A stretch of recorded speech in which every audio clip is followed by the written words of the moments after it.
Patuloy po ang paghina ng bagyong Ophel matapos maglandfall nga sa Bagao, Cagayan kahapon ng hapon. Base po sa 5 a.m. bulletin ng Pag-asa yan. Isa itong typhoon na may lakas na 120 kilometers per hour.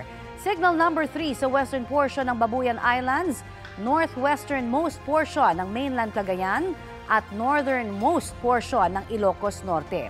Signal number 2 naman sa nalalabing bahagi ng Babuyan Islands, northwestern portion ng mainland Cagayan, northern portion ng Apayao at northern portion ng Ilocos Norte.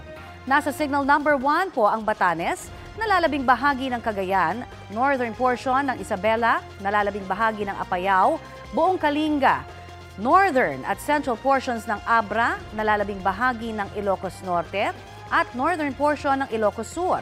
Mamayang hapon po ay bahagyang lalabas ng Philippine Area of Responsibility ang bagyong Ophel pero agad din itong papasok ulit bago tawirin ang Taiwan ngayong pong weekend hanggang sa tuluyang humina at malusaw.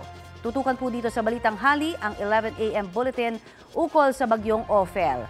Ihahatid din po namin maya-maya lamang ang update sa bagyong Pepito naman na nagbabanta rin sa Luzon ngayong weekend. Bilang paghahanda sa ulan na maaaring bumuhos sa mga watershed, 3 dam dito sa Luzon ang patuloy na nagpapakawala ng tubig ayon sa Pag-asa. 2 gates po ang nakabukas sa Magat Reservoir sa Isabela.